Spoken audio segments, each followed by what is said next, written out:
Hello everyone, কেমন আছো সবাই? তো তোমাদের সাথে তো জামা কাপড় বানানো ভিডিও বা অন্যান্য ভিডিওগুলো আমি দেখাই, তো ভাবলাম আজকে অন্যরকম একটা ভিডিও দেখাই বা অন্য ধরনের।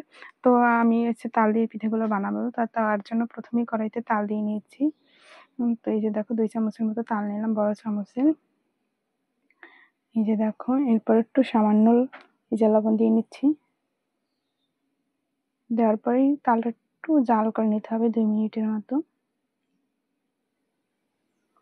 তো দেখো এই 2 মিনিট জাল করে নিয়েছি। এবার দিয়ে দেবো দুধ, লিকুইড দুধ দিয়ে দিলাম। দিয়ে ভালো করে নাড়াচাড়া দিতে হবে। দেওয়ার পর আবার আমি 5 মিনিটের মতো জাল করে নেব। এই যে দেখো,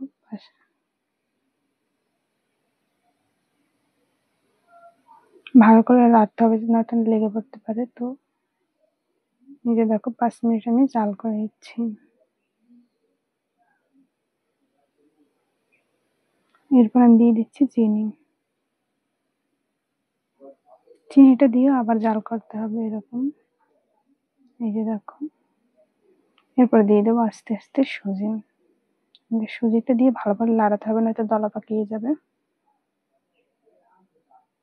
দেখো, এই যে এটা নিয়ে ভালো করে একটা ডো বানিয়ে নিতে হবে। এই যে দেখো, আমি আর একটু শক্ত নেবো, এর জন্য আর একটু নিতে হবে। এই যে দেখো, শক্ত হয়ে গেছে, একটা ডো হয়ে গেছে। দেখো, এবার উঠিয়ে নেব। এবার হচ্ছে আমি একটা কড়াইয়ের ভিতর 1 কাপ মতো চিনি দিয়ে নিলাম। চিনি দেওয়ার পর 1 কাপ মতো জল দিয়ে নেব।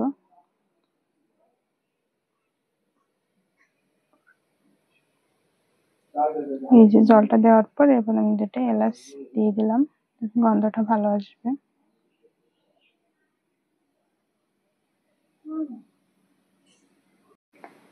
এরপর হাতে একটু ঘি নিয়ে হচ্ছে এই ডোটাকে ভালো করে মেখে নিতে হবে। এই যা একটু গরম আমার হাতে লেগে পড়ছিল, তো আস্তে আস্তে এই দেখো ডোটা আমি করে নিলাম। এবার ছোট ছোট আমি লেচির মতো কেটে এই যে দেখো, এবার পিঠার শেপটা দিয়ে নেব, চুষির মতো করে নেব। তো আমি একটু বড় বড় বানাচ্ছি, ছোট বানালে আর দেখতে আরো বেশি ভালো লাগে।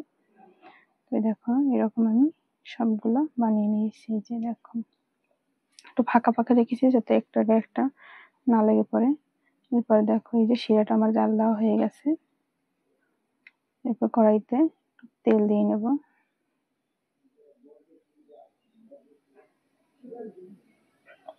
এই যে তেলটা গরম হবার পরে, যে গরম হয়ে গেছে তেলটা, এবার আমি পিঠাগুলো দিয়ে নেব। তো পিঠাগুলো ভাজার সময় একটু খেয়াল করে দেখবে, মানে চুলার যে জালটা এটা একটু হাই রাখবে, যাতে নয়তো পিঠাগুলো ভেঙে যেতে পারে। এর জন্য হাই রেখে এই যে ভেজে নেবে। দেখো এরকম যখন একটা কালার চলে আসবে তখন উঠিয়ে নেবে। এই যে দেখো, এবার আমরা এগুলো শিরার ভিতর রেখে দেব।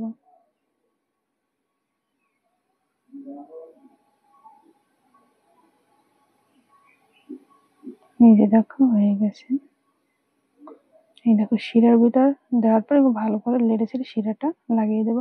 যেহেতু আমি অল্প বানিয়েছি তার জন্য শিরাটা আমি কম বানিয়েছিলাম। দেখবো এই যে একটা পাত্রে উঠিয়ে নেবো।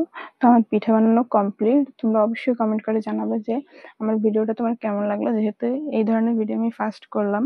তো ধন্যবাদ, সবাই পাশে থাকবার, অবশ্যই আমার চ্যানেলটা সাবস্ক্রাইব করবে।